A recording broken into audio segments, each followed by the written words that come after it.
Do you ever get shown a graph and you're like, don't show me that? Sir, I did not want that data. The tyranny of statistics, will it ever leave me?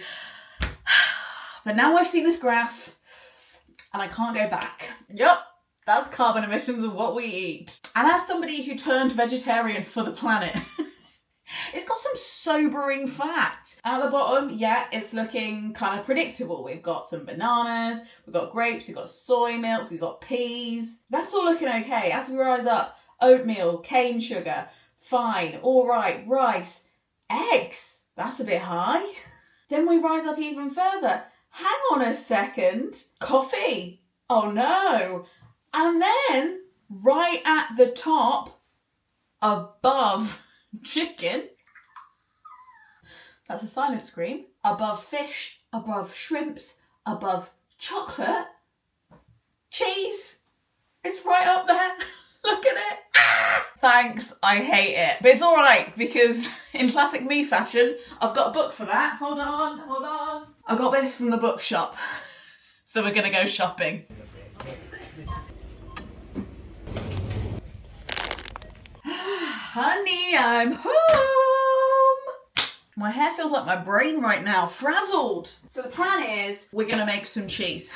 But first, apparently, we've got to soak some cashews. Here's them, soaking, like brains in a jar. Now this is gonna go in the fridge and then we're gonna check in tomorrow because already this process is taking longer than I originally thought. Good. Okay, so the cashews have soaked overnight. That looks gross. What have I done? Nutritional yeast. Do I look as worried as I feel? 2 tablespoons of lemon, not the seeds, I assume. Much garlic. A little bit of cider vinegar. Salt. Pepper.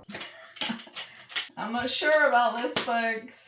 Water. Blender. Shit, the blender's up there. Where is my 6'4" husband when I need him? Dust, is that one of the ingredients? Blend for 5 minutes. Oh no. I'm thinking maybe this wasn't designed for a hand blender. Okay, according to the recipe, this is finished. Should we give it a taste? Well, that's just as well because I have a plan B.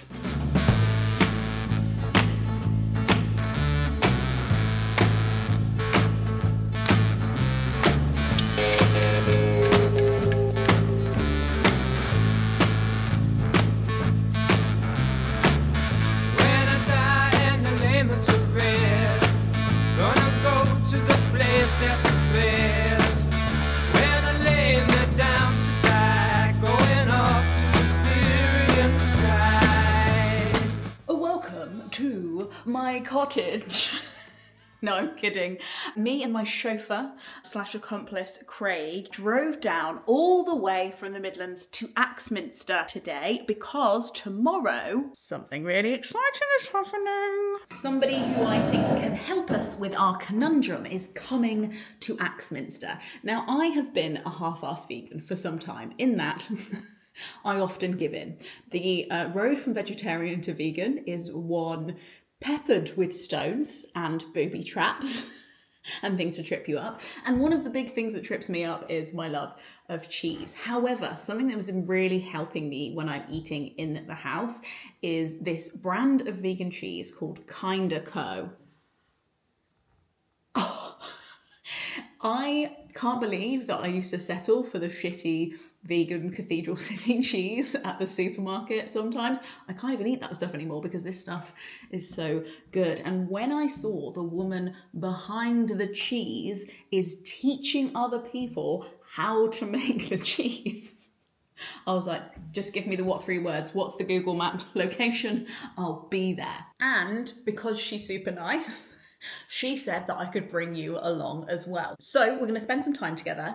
learning how vegan cheese is made, and we're also going to unpack spiritually, philosophically, how we collectively feel about cheese, and if there's anything that can possibly be done about it. Tomorrow is when it all kicks off, so I'm just going to enjoy staying in this little cottage tonight. Me and Craig might go to Lyme Regis, which is very near, and famously where if you are a Regency damsel in distress, you might fall and break your ankle. And then tomorrow, I'm going to be learning the secrets to unlocking the future here.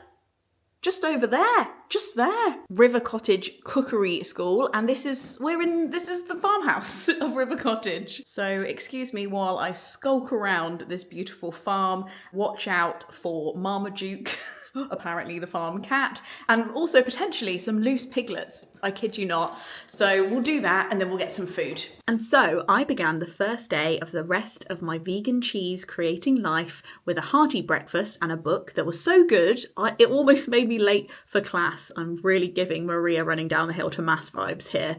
Eventually I did arrive and it was lovely. A real mix of people in the room. People who have been vegan for decades, some vegan curious cooking enthusiasts, one man who owns a cheese business but wants to offer a vegan alternative, and even a grandma who has vegan grandchildren she wants to cook for. As we started learning, the first revelation was that you don't actually need nuts to make vegan cheese. Every single recipe I've ever seen includes nuts, and there was none in the whole day. It was completely nut-free on purpose to prove a point, and wow, was that point proved. I also learned that you need high protein vegan milk to make good vegan cheese. So like oat milk isn't great, but soy milk is a dream. And you need to coagulate, another fancy word I learned, and make it separate, just like dairy milk needs to be separated to make cheese. You separate the milk with some kind of acidic ingredient, which is why soya is great for making cheese, but awful in coffee. I've always wondered why soy milk is so bad in coffee, and it's because coffee is acidic, so it separates the soya milk, which was great for the purposes of that day, but rubbish in coffee. Now I know. I learned that you can easily mix fresh ingredients from your garden or your windowsill into the stuff you make. We went and picked some of our own from the River Cottage garden, which was so wholesome. And I also saw this really massive pig. And that you're allowed to improvise and just pick out stuff, see what you like and what works. There isn't a prescribed way to season vegan cheese. We're still experimenting. We're still at the very beginning.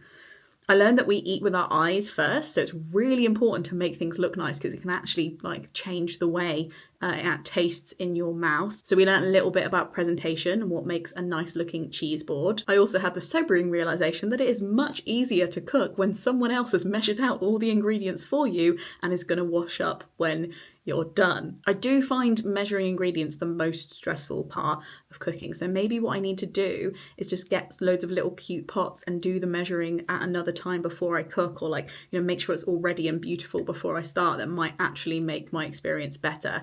What was most interesting was that the skills I was learning weren't new in the way that I thought they would be. It's just different combinations. They weren't complicated concoctions or intricate techniques to contort myself around. I did no more really than measure, mix, pour, chop, stir, heat. Nor were the ingredients wild and mythical to me. We weren't making a potion with unicorn hair or moon dust. They were just old friends. Sunflower seeds, paprika, pepper, salt. They were ingredients that were familiar but assembled in a different way, just like a new dance to an old beat, which I guess is kind of how I've started to picture the future. New but also recognisable to us. A fresh recipe made out of old ingredients. Now we know that we literally don't have enough land or water or energy for everyone to keep eating animal products at the rate that we do. And if we do keep eating the way that we do, it's going to spell the end of literally everything. And therefore, we need a solution, a new plan.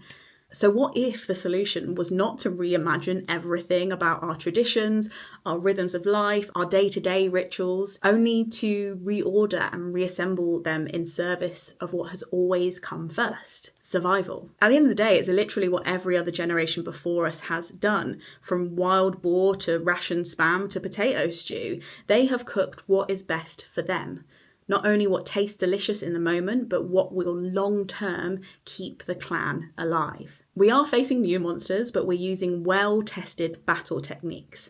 Adapt, experiment, stick together. It will take some time to learn, I know that, to find new favourite flavours, perspectives and pursuits, but ultimately the results are tiny, comforting and almost familiar revolutions.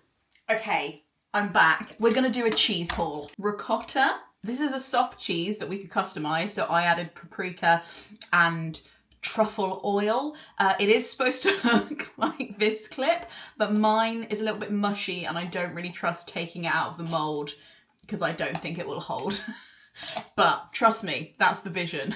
It was my first time. Mozzarella balls, which didn't hold up very well in the car. I think you're supposed to keep it refrigerated, but in fairness, it was out of the fridge for about 12 hours while we were dithering around and getting home and stopping off on the way. So these look a little nightmarish, but trust me, the vision was there and they taste amazing. Ellie melted some for us on mini bits of toast and it was genuinely life-changing. So this is great, although I'm not sure if I'm going to eat these ones because I'm not sure they survived the drive very well. And then finally, the pièce de résistance. My tequila sunrise baby bell. I know. She's a freaking beauty. So we had so much fun dipping it in wax. Absolutely life-changing and I can't wait to try this one. Very smug about it. Enough with the flexing, Lena. What did you learn? On top of all the things I learned about cooking and measuring and stirring and waiting and judging when something is cooked, I also learned that while the world is a bit of a pissing mess right now, there are so many people, just like this genius Ellie, who are working out ways to brew something a bit better. And what that bit better looks like isn't as weird and different as we might worry it is. It made me think of this T.S. Eliot quote, and yes, I'm going to quote T.S. Eliot because god damn it, am I still trying to get value out of my English literature degree. We shall not cease from exploration, and at the end of all our exploring, we will be able to arrive where we started and know that place for the first time. Through the unknown remembered gate, when the last of earth left to discover is that which was the beginning. I bloody love cheese, but I love the earth more. And that sounds really hippie and wanky, but when you think about how the earth is just the floor, it's literally where everything else you've ever loved exists, it starts to become kind of important. I get a lot of pleasure out of eating cheese, as I know a lot of you do, but we have to believe that there is a pleasure waiting for us on the other side of change that is greater than the pleasure that will also ultimately really harm us. And all we need to create that pleasure is a wooden spoon and a little bit of gumption. I hope it goes without saying, but none of this video was sponsored or paid for in any way. I'm just a really enthusiastic customer and now scholar of Ellie, the kind of co-founder's vegan cheese way, and I paid for the course all myself. So thank you to River Cottage and to Ellie for being comfortable enough to let me film and share those little learnings with you. Ellie has a blog where she documents her journey of experimenting with new ways of making vegan cheese, and it's brilliant. So if you want to either try Kinda Co cheese or try and get some of your local shops to stock it, or you would like to read that blog, I'll leave all of the links below. And all that remains to be said is that these videos are made possible and don't have a sponsor, and I'm able to pay people for their work and go and pay for these things myself and see if they're worth doing because of the Gumption Club. They enable me to take you along on these trips and try and find the hope where people are trying to hide it from us. So thank you so much to them. If you're interested in joining the Patreon and being one of the people who makes this channel possible, I will leave the links below. We also have a Discord and a kitchen section where we chat about what we're cooking and how we're maybe easing off foods from this horrific graph that might not be great for the planet and how we're doing that. So if you are already in the Patreon, in the Gumption Club, but you're not on the Discord, like, what are you doing? Come on, we're cooking over here. There's cookies. Thank you so much for watching. Frog Snog out.